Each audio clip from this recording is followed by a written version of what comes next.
Okay. Well, thank you everybody for joining us for Retirement Readiness, Design Your Next Chapter Now. I'm very excited to introduce Sarah Friedel O'Connell, who I think a few of you know. Sarah's been a member of the Boston Club for 9 years. We just confirmed that this morning. But in addition to being a member of the Boston Club, she's currently the president of Change Point Advisors, and she'll talk more about what her work is with them right now. Obviously, she's a certified retirement coach. Before Change Point Advisors, she was a corporate communications expert. She worked at Fidelity Investments for many years, and she also was a spokesperson for the president of Harvard University. So clearly an expert in communications and I would imagine relationship management. So without further ado, I'm very pleased to introduce Sarah, that's going to speak with us today. Also, just a couple of housekeeping tips. If we could keep ourselves muted while Sarah's presenting, I'm going to spotlight her so we don't have the distraction of all of the screens. But drop your questions in the chat and we will get to them. We're leaving about 15 minutes at the end to get to some Q&As, and there will be some polls and some questions. So you can participate in the poll, but also you can drop some answers in the chat and I'll be monitoring that. So thank you so much and take it away, Sarah. Okay, thanks, Veronica. It's really great to see you guys. And, if some of you I haven't met before, even though I've been a member for 9 years, and it's great to see you. And if you want to connect, I would love to connect. And Veronica can drop my LinkedIn in the chat, and you're welcome to reach out if you have, I'm gonna go through this presentation fairly quickly today. It is being recorded and it will be in the portal on the Boston Club website. But any questions you have, drop them in the chat, and we'll get to those. But also feel free afterward to contact me if you have personal things you want to talk about or whatever. As Veronica said, I'm the president of Change Point Advisors, and we work with senior executives who are in a transition. And the transition may look like they're in a job change. They're employed, but they're looking for something different. But more often, I'm moving into working with people who are thinking about their next chapter and thinking about retirement and what are they going to do after work. We work with companies and individuals. So I do work with corporations to help them.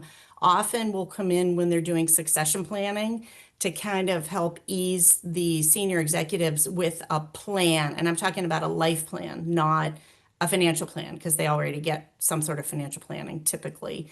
But this can help with succession planning. And a couple of my corporate clients have mandatory retirement ages. I work with a big national bank and they have to leave when they're 65. And so if they were being fired, they would get outplacement.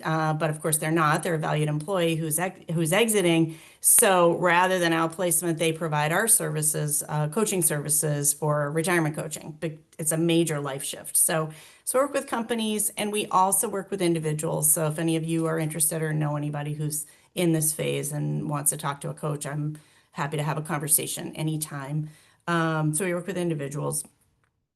And there's always an element of work. In some people want to stay viable and vibrant and relevant, and there's always some aspect of work. It may not be paid work, it may be volunteer work, but the fact that I in my past had done executive outplacement as well is always relevant because we try to pull that in a little bit if they want it.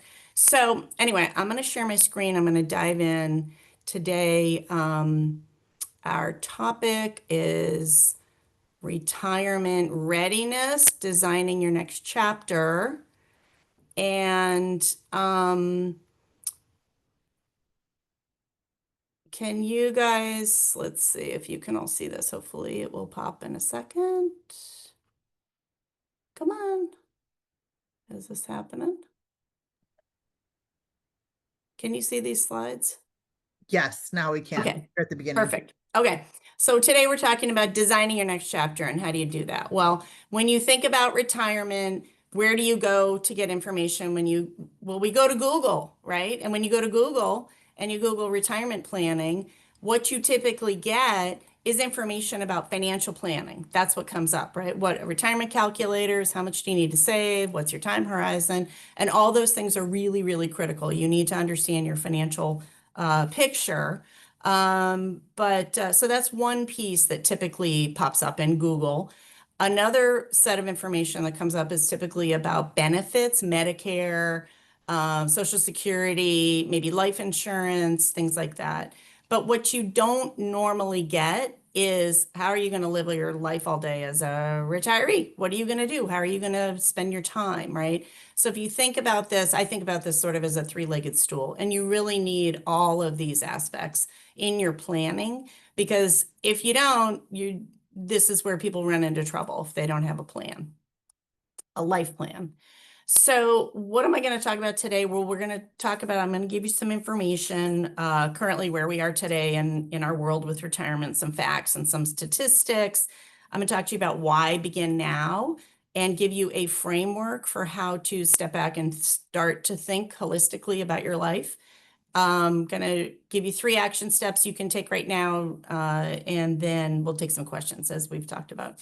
So before we do that, I just want to get a quick snapshot of who's here today. I mean, we're a nice small group, but if you guys could fill in, when are you planning or thinking about stopping your full-time work? 10 years or more, 5 to 10 years, 2 to 5 years, within 2 years. People here may already be retired. I've had that before in webinars, or never. Some people say, I'm just not doing it. I'm just going to keep working. So if you could answer what your thinking is, just helps me understand who's here. Full-time is a funny qualifier here, right? Because I'm not working full-time. I have my own business Yeah, and volunteer, but I wouldn't say I'm retired. yeah. Um, So I don't know which way you want us to go. I mean, well, so do you think you're going to have your own business forever until you pass away? I think so. Okay, 10 years or more. Okay. Oh, that's a question? Oh, that's my answer. Yeah, I would say that. I would say for you, Got it. maybe never. Maybe you're a never. I'm not really planning, just sort of depends if people have thought about this, the timing. Hmm.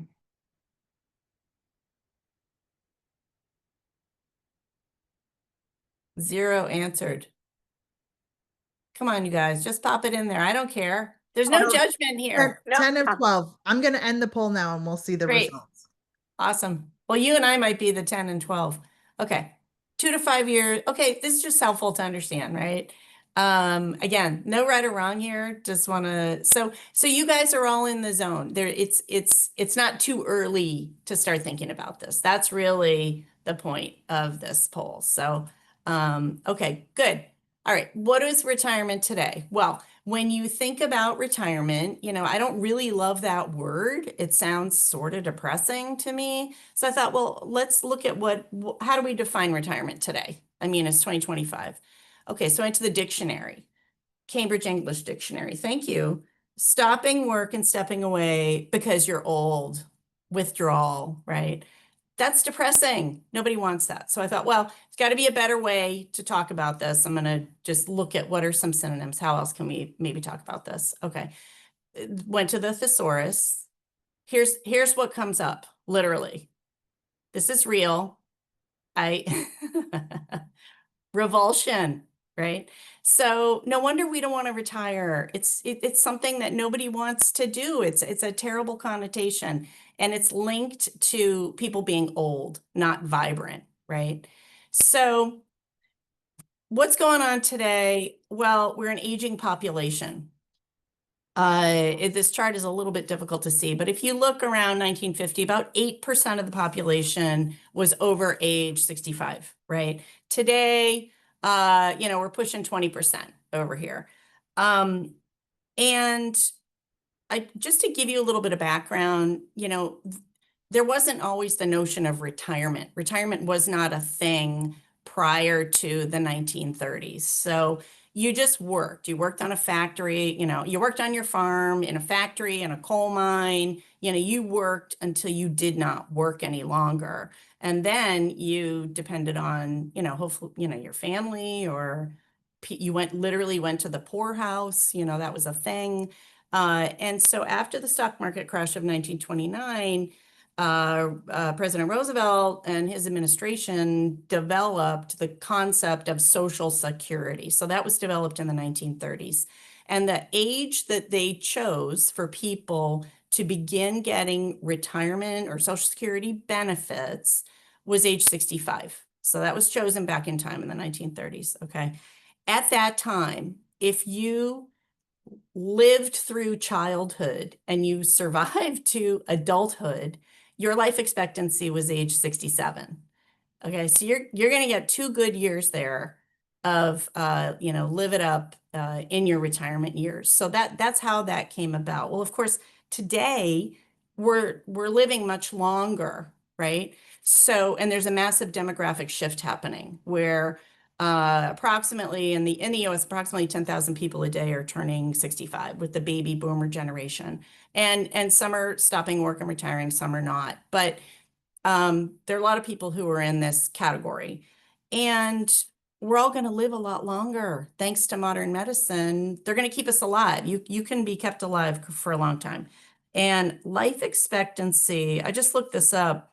Average life expectancy apparently in Massachusetts is the second highest in the nation, just after Hawaii, which I thought was a little surprising. But if you're a woman in Massachusetts, your average life expectancy is 81. If you're a man, it's 76.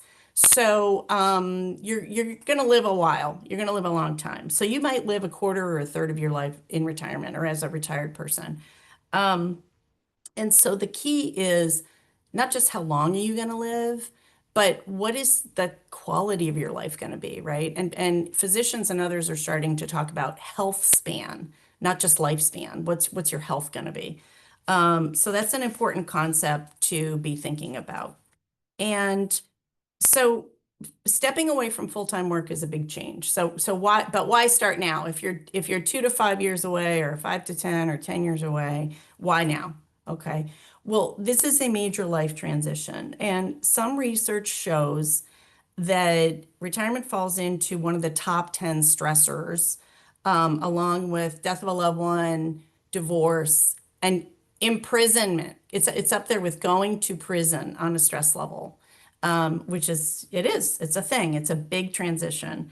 And there is no roadmap. We're not really given a roadmap for this. And we have to kind of make it up as we go. If you think about when you went to college, there was a process. That was a life event, a life transition. If you went to school, you were going through this with a cohort of people your age. It was a thing. There's a roadmap for that.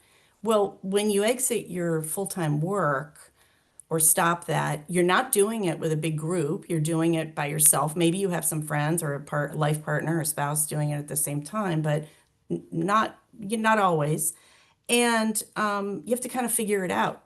So this is a difficult time. It can be stressful. It also, some research shows that depression can increase for some folks. And Harvard Medical School had a survey a few years ago that said nearly a third of retirees report feeling some level of depression in the first 2 years of retirement. And often that's because they haven't really had a plan, a good plan. So it can be depressing, unfortunately.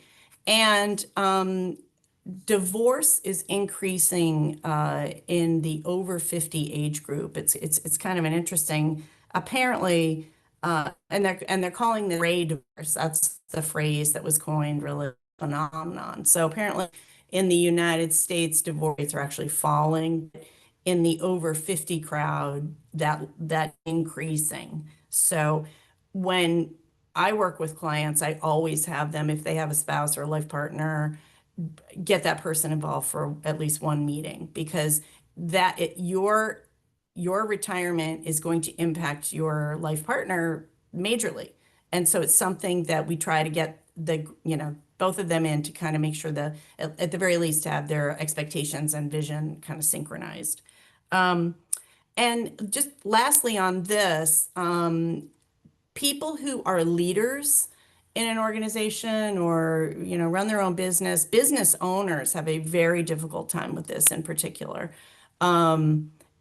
And business leaders can have a hard time in part because um, people's identity gets very wrapped into what we do. And this is common for all of us. The number one question in North America when you meet somebody is, what do you do? You know, you meet somebody at the Boston Club. What do you do? Oh, I'm a this, I'm a that. And we identify ourselves by our jobs very often. And so if somebody is a very senior leader and they're directing something and perhaps they're making a lot of decisions, it can be hard to tease apart their identity from their job. So I work with people to help them. Sometimes it's difficult and help them reframe who they are in relation to other parts of their life. So, um, but I don't want to be Mrs. Doom and Gloom here. So there are positive parts to stopping full-time work. So one more quick thing I'm going to ask you to do. When you all think about retirement, what emotions or feelings come to mind for you? What pops in? What comes to mind for you in that, around that? If you can pop that in the chat. Plus, I want to make sure you're all awake and here.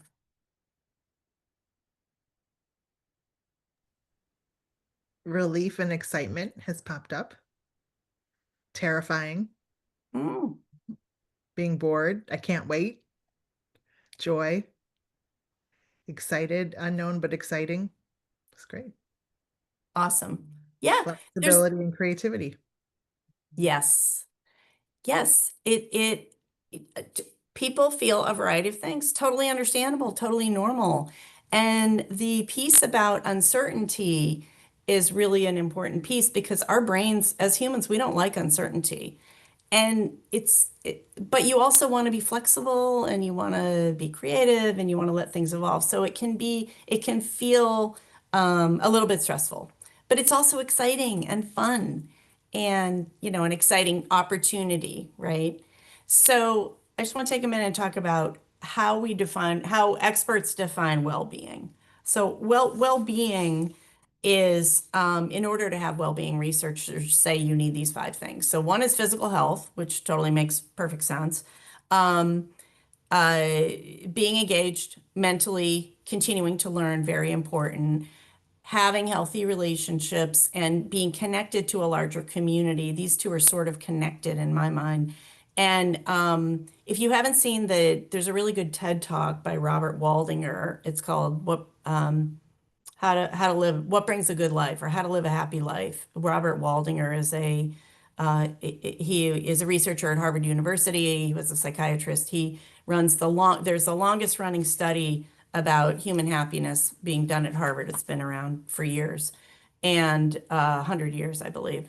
And spoiler alert, relationships and connection are what make a happy life. So, so you could watch this 19-minute TED Talk. It's really, really good. But connection is important. And sometimes people lose that when they step back from work because we have a built-in connection. And lastly, being of service to others. And this is interesting as well because giving in some way can be small. It feels good, and that leads to well-being. So that's an important component. So this is a tool that we use with our clients. This wheel tool can be used in a whole variety of ways. And here we use it in a few different ways, but first of all, this can be used, it has 8 categories, and it can be used to look at how prepared are you for your life and retirement in these sectors? How prepared do you feel? Have you thought about these things? On a scale of 0 to 10, with 0 being the very middle of the wheel and 10 being the outer edge of the wheel. And it can be, yes, I've thought about this, I'm prepared, I'm good. Let's talk about something else. It can also be, how satisfied do you feel today in each of these sectors on a scale of 0 to 10? How satisfied are you? And that's an interesting thing to think about today as you work. A significant portion of time. How do you feel? So, I mean, I'll give a quick overview. These categories, these are general categories. but the beauty of this tool is it can be customized for anybody. So if these aren't relevant to people, we have them just cross it out and let's put something else in that's highly, more relevant to you. So, and there's no right or wrong here. This is intended to be a snapshot in time of how somebody feels today in June at noon on this day. How are you feeling about this? Because the number will change when things shift. These are also interrelated, and so they go up and down and they change. So I'll just quickly go through. When I'm working with somebody who's approaching retirement or thinking about retirement, first of all, we look at paid work. Do they want to do any sort of paid work? Some do, some don't. And if some people don't, we just cross it out. That's fine. But what would that look like? Some people it can be a whole variety of things, using your skills in a new way. It can be looking for board work, nonprofit or corporate board work, and the amazing thing is that everybody here who's a member of the club has access to wonderful resources about being on a board. And the work that I do, if you're a member of the club, I obviously recommend you work with people at the club to talk through this. But I do education with people to figure out, why do you want to be on a board? What is that going to bring you? And why would a board want you? What do you bring that they would find of value? And is it a corporate board or is it a nonprofit board? And what does that look like? So sometimes there's an element of board work discussion in our work. Some people want to work part-time, volunteer in I have a client who works in a dress shop. I have another client who became a real estate agent. Who knows? Do you want to do something completely different? That can happen. Unpaid work, excuse me, volunteering somewhere, mentoring, getting involved as could be anything, in any sort of nonprofit that speaks to your heart. What might that look like? The health and wellness, we know what that is. Taking care of yourself is important. The other thing is, many of my clients say, gee, once they leave their full-time job, is the first time they've been able to really get deep sleep. Sleep falls into this category, and it's important to pay attention to your level of sleep as well. Significant other, spouse, romance, I just talked about. Getting those people involved in your planning is really critical, but also, how satisfied do you feel today in this? You're going to have more time in the future, hopefully, to devote to these categories. So what do they mean to you? Friends and family, are there relationships that you want to build? Are there relationships you want to let go of that no longer serve you? Those kinds of things.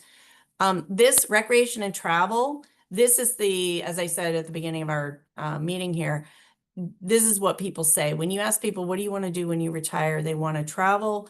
They want to enjoy leisure activities. They want to learn pickleball. They want to play golf. They want to take up an art class, whatever. Again, this is all great. Think broadly about what this could look like for you. This is the category, this leisure category is what most people associate with retirement.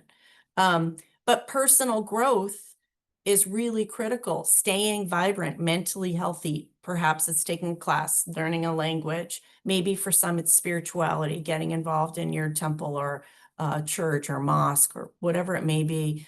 And lastly, community involvement. And that can be the world community. It can be your local neighborhood. It can be Boston or New Hampshire or wherever you're located. It can be the community of the Boston Club, honestly. That's a built-in community, right? So that's important to consider. Where are you today? How satisfied do you feel in these categories, and where do you want to be in the future? So this tool, this wheel, can be used in a few ways. Any questions about that? I'm kind of blowing through that fast. If you have a question, pop it in the chat. Okay. Another way we use this wheel, and this is an interesting one when you're thinking about retirement, is around time. When you think about your next chapter. This is a hypothetical person. This is imaginary, right? So This person, we said, works 62% of their time. And,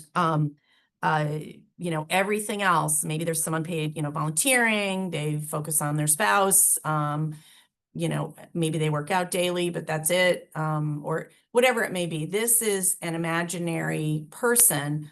Often, one thing we do see is often community involvement and personal growth can often fall to the bottom of the list when you have limited time. And recreation and travel, again, if you have limited time away, travel and other things like that are not as possible, right? So this can be a very interesting exercise as well for people to do a time audit of how do you spend your time today. And sometimes clients, we can get really granular. How much are you sleeping? How much are you not just working, how much are you thinking about work? How often are you looking at email on the weekend? Those kinds of things. How much time are you preparing food? How much time are you watching something streaming? When you start to look at really where do you spend your time, it kind of gives you agency over being intentional about what you want to do and what's going to be most meaningful. So here's what's going to happen when you stop full-time work, or in Joe's case, you still have your business, but you've dialed back. And maybe it's not the same as when you had a corporate job and we're, all of us back in time, we were all commuting and going somewhere and sitting and doing our job. You get that time back. So you're going to get back, 30, 40, 50 hours a week. And it's an opportunity to, as I said, be intentional about how you want to spend your time. And part of what's important about that is you have an opportunity to prioritize where you want to spend your time and not and focus on the things that bring you joy. Focus on the things that feel meaningful and purposeful, and the people that feel important to you. Like, what do you love and what do you want to do more of that you don't have time for today? There's some, I have a set of questions that I take people through to think about. So the wheel tool is a nice way to kind of start thinking about this. So, okay, so what are some things you can do now? Okay, so regardless of where you are, this is similar to career management, having a vision for what you want. Some people are goal setters, some people are not, but having a sense of what you want to step into, that can help with the feelings of, stepping into the unknown, right? When we suddenly get back all that time, it's sort of a blank canvas, and we have to figure out how are we going to paint that picture? What are we going to fill in there? And so you have an opportunity to think about what would be ideal. What would be your vision? This might be the first time in your life that you don't have to work or you can work less. If you're just changing jobs, you're not retiring. Yeah. But if you are stopping, a full-time thing and you're doing a little bit less, that can be, having a portfolio of activities that you do is retirement, but it's a completely full life and a full picture. And that's what, I work with my clients. I'm thinking about what is your vision. And I have a full process that I've created that I take people through. It's a proven process. We've been doing it for many years, many, many years. And the first phase is reflecting.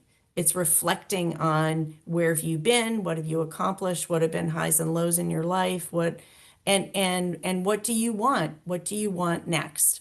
And again, all of us are kind of nearing the second half of life, and so now's the time to start developing, thinking about these things. Do you have aspirations? What are things that you've always wanted to do that you've never had time to do? Or what are things you've tried but you want to get better at? So and also assessing kind of what are the things that you love to do at work that you can use in a new way, or skills and experience you have that you could leverage in a new way. So, for example, I have a client who was in corporate real estate and for years and years, and he has stepped back from that. And we did his, process. He went through this process. And I also should say, I use some psychological assessments to help people think about what do they find most meaningful. These are not like leadership assessments. These are other tools I use. But what we came to was he has gotten very, very involved in Habitat for Humanity in his region, and he's using his corporate real estate background and building and so forth, all the knowledge he has. And he is a volunteer. He's not on the board. He's a volunteer, but he helps them with their strategic plan and things like that as well as a volunteer. So doing, what will you do that will really feel fun for you and meaningful? Um, and it, so again, leveraging your skills in a new way can be fun, or it can be making a total career shift and taking on something that you've been interested in, but never really had the opportunity to pursue. And sometimes I say to people, think about what you studied in, if you went to college or university or even high school. What were the topics that you loved, but you had to choose a pathway and you went in one direction, but you still have these active interests in these other things. What are try to get back in touch with what are those things that you didn't do that you would like to do? So that's another way to kind of think about this. And how can you add value in a way that would be fun for you and energizing for you? Okay, so how do you want to spend your time is one way to start thinking about this. And then it's assessing your relationships, right? Who do you want to spend time with? As I said, when you stop working, um, there, you kind of lose that built-in set of people. And also when you stop working, your friends may still be working. Your spouse or partner may still be working. So who are you going to be spending time with? And some people plan to retire at the same time so that they, can go through this together. They have each other. But who do you want to be with? Aligning expectations, not only with your partner, but with family members. And I have seen this play out where there are a lot of assumptions made, like, you're going to be the one, you're going to have time and you're going to be the one to drive me to all my doctor appointments. Or I actually had a client who was a very high level COO, and his wife had made the assumption they were going to babysit 3 days a week for their grandchildren. And he was like, I'm not. And they didn't ever talk about it until I had to get two of them together in a meeting. He's like, I'm not babysitting those kids 3 days a week. Are you nuts? So you have to, there's assumptions made, right? So just being thoughtful about what do you want, and then fitting in what other people's needs are is ideal. Now, sometimes we all, we have aging parents or family or, other things, but try to manage boundaries, because when you have time and people say, oh, she's retired, she has time, you're going to get asked to do a lot of things. So hold your boundaries. Social connections, as I said, very important. And being involved in groups or clubs where you have people you enjoy and topics or interests that, you find energizing. And, good news, we're all in the Boston Club. Use the club, reach out to folks, stay, and Veronica, like, you can bump up your activity in the club if you're not working full time, right? So think about that. So who are you going to spend time with? The last step is to really prepare emotionally and psychologically, right? Because we do prepare for some of these elements around, I'm going to spend my time in these ways, But what we don't always think about are the losses. Retirement has a lot of gains. You gain freedom, you gain autonomy. You know, no longer have to deal with that annoying colleague. You no longer have to sit through those excruciating meetings or whatever it may be. There can be a lot of um, exciting gains. You know, but what people don't always think through are the losses. And sometimes those don't appear until later in time. And there are visible losses, like, you know, you no longer have your job and your title and your salary and you know, the structure. You no longer have the structure of getting up and going and doing your day and having meetings. But also things like a sense of belonging, um, and you know, having an opportunity to be a decision maker or be a leader, um, you know, or even a guide, you know, to other people in your organization, to answer questions, to have institutional knowledge that you share. That's not really going to happen anymore. And so sometimes those sort of hidden losses or invisible losses, you start to feel them later.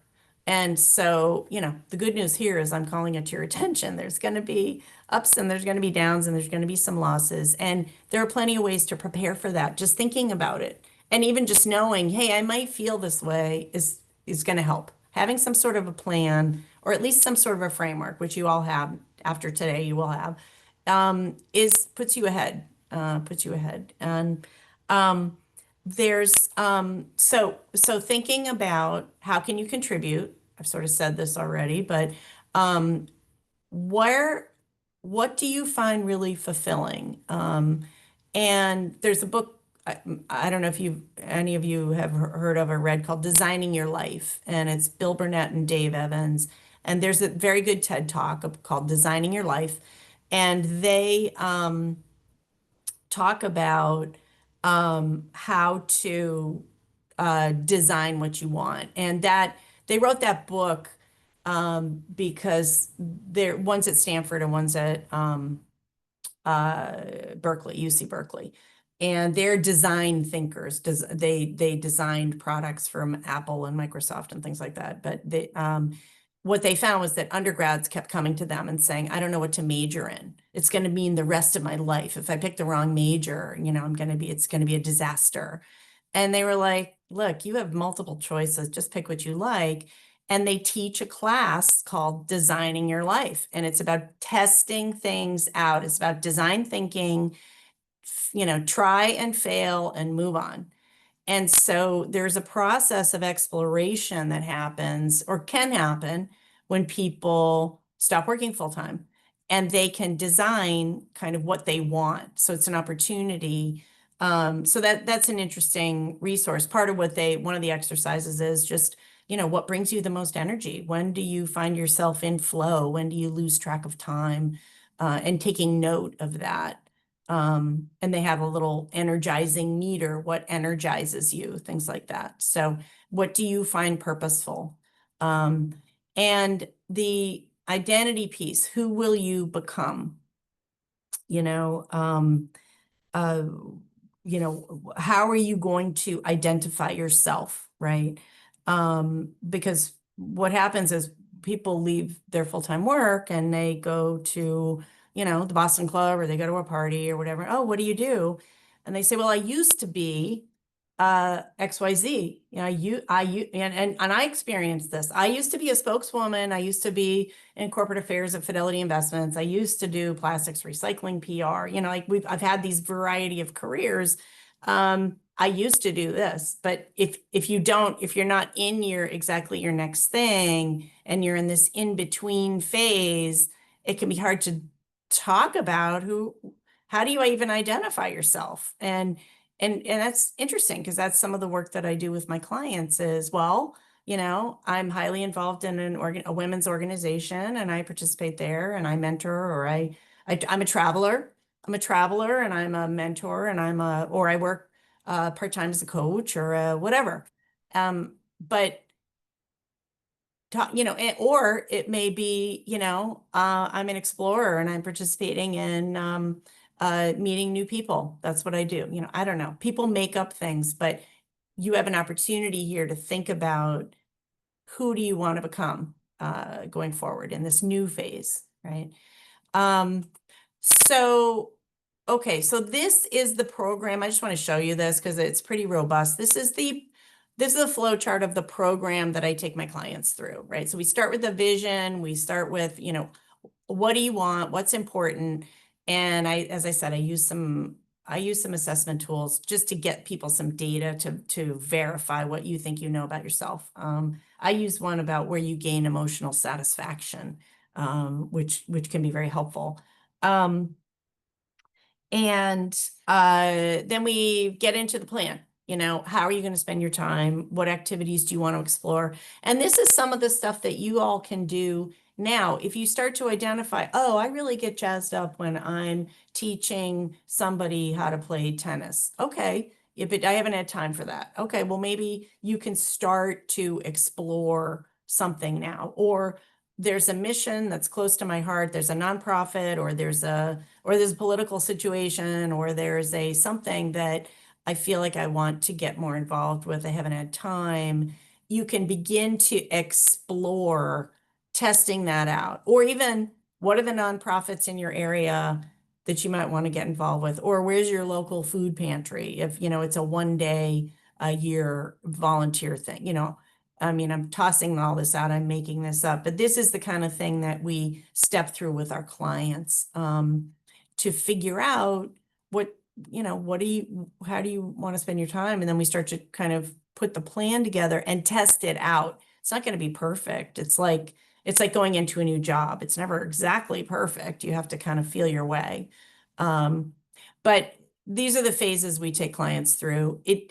Sometimes it's not always linear with a client. I'll get a client who says, oh, I have an interview for a corporate board seat. And I'll say, oh, do you have a board bio? No. So we'll create a board bio, right at the very beginning. Sometimes things happen. What the work that I do is customized for my individual clients. And then ideally I start working with somebody, within 2 to 5 years before they retire, and we build their plan, or they start to test out things. And then sometimes we'll reconvene when they've actually pulled the trigger and they're having their last day and they're exiting. Sometimes if it's a corporate engagement, I'll get involved in their exit messaging. What are they literally, like, really granular? What are they saying? How are they talking to people? Is this a news announcement or whatever it may be? So there's a process, but having somebody with you who is not a friend or a spouse or a business partner can be helpful. So, okay, so I'm going to move into wrap up. So this is what we talked about. You got some info on today, where we are with retirement. A lot of people are in this cohort stepping into their next chapter. There are some things that you all can start to do now. Even just these questions, these thinking questions are not, you need to ideally give yourself time for these to percolate. These aren't left brain activities. This is you have to think about it, jot your thoughts down, try things out, develop a framework, use the Wheel of Life tool. And if you want that tool, I can email it to you. If you want to reach out to me, I can send you a copy of that. But there are some things that you can start to do now. But I want to leave you with one last thought, just like managing your career, important to have a plan. And I should say, as you think about your legacy in your career where you are today, if there are things you want to achieve or accomplish before you stop working, focus on those, make sure that you're doing the things that you want to do to leave on a high note for you, whatever that looks like. So having a plan is never a bad idea. And, Yogi Berra, if you don't know where you're going, you might wind up somewhere else. So, all right, that's it. That's what I have for you all today. This is my email, Sarah@ChangePointAdvisors.com. And my website is changepointadvisors.com. I can also pop that in the chat, but you're welcome to reach out anytime. Well, that's it. There, That was there incredible. are a Thank you. couple of questions in the chat, and one of them Joe asked, what assessments do you use? I wanted to ask that quickly Yeah. because right after you just said that. Yeah. So I'm not using like the Hogan or any, I'm not using any leadership stuff. So I'm using the individual directions inventory, the IDI. That's a small company in Maine. There's real MRG. They're actually not a small company, but they're global. But that is an assessment about your motivators. What motivates you, right? Because two people can have identical behavior. Like you and I could both ride the Pan Mass Challenge, but you're riding to raise money for cancer and I'm riding because I want a personal best, right? So our motivation is different. And when you understand what really motivates you, it can be easier to kind of target activities that are gonna fit for you. So I use the IDI. Sometimes I'll use the Myers-Briggs Step 2, MBTI Step 2 if somebody wants to keep doing some work in a different way, a style assessment. Sometimes I use, if they want to get in touch with strengths, I'll use a strengths finder. And I actually am certified in a tool called Positive Intelligence, PQ, which is very interesting. And it's about your saboteurs in your mind and what gets in your way and your judge and the other saboteurs like being a pleaser or being, whatever the things are that get in the way. And so I use the PQ saboteur assessment on occasion. But sometimes I use no assessments if the person says, look, I'm fully self-aware. And then I'll say, really? Okay, indulge me and do this one, and it's interesting. So, yeah, so that's what I use. So Kristen had another great question. What are the differences you experience in helping women plan for retirement versus men? I Yeah. find that women are better prepared for a vibrant social life, but does any data reflect this? So that's a great question. I have not seen any data. I have not seen, I mean, there's lots of anecdotal data, right? But I think that societally, in old school, men go to work and women do everything else. They work, but they do all the other stuff too. So it just, old-fashioned ways are that women are much more engaged in a variety of things. I've never seen actual data, numerical data. But what I do see is interesting. Women sometimes are more open or more creative and able to say, well, I'll just test this thing. And sometimes I have two clients who are men who their wives reached out to me and said it's going to be a train wreck when he leaves his job.